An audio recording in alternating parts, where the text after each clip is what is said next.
Well, hello and welcome again to Cricket Biz with Faisal Hussain. The other day I spoke about cricket being possibly one of the most complex and difficult sports to play. I spoke about the pitch and the way that the condition of the pitch changes during the course of a match. Today I'm going to talk a little bit about the cricket ball. Now, the cricket ball is also fairly unique in the way that it's made. It's got a cork interior, the core of the ball, which is then wrapped around with a type of yarn, after which it's got a leather exterior.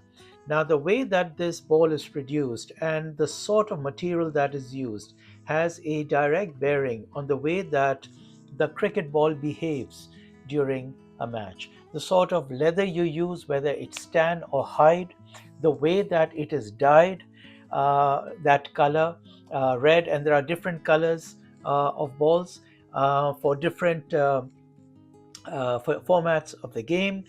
All of these actually have an impact on the way that the ball behaves.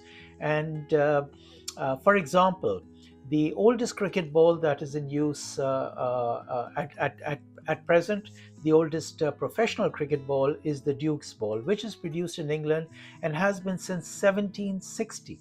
Now, that cricket ball is uh, ideal for English conditions, and it swings more, the swing lasts longer, and it's got a pronounced seam, and it's more bowler friendly.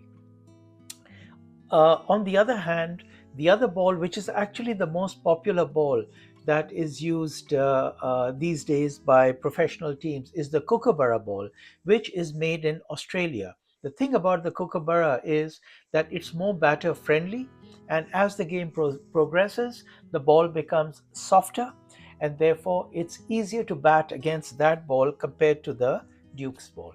The third ball that's in use today, which is used basically by India and produced in India, is the SG ball, which has been in production since 1994. By the way, the Kookaburra has been in production since 1946.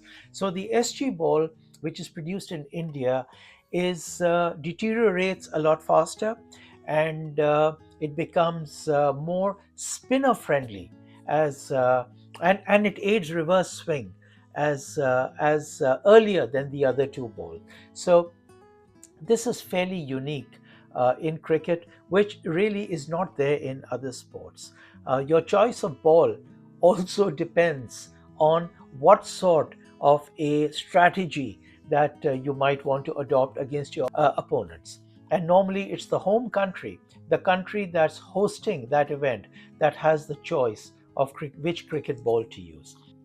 Now, apart from the way the ball is produced, which has a bearing on the way it behaves, you've also got different colored balls for different formats of the game. So, for example, in Test cricket, you've got the traditional red ball, which is for day cricket, for ODI and T20, which is primarily played in the evenings. Certainly, in the case of T20, it's played in the evenings. In the case of ODI, it starts off during the day and ends in the evening. You have the white ball, and they've recently introduced the pink ball for day night test matches, which hasn't really taken off as of yet, but it's there.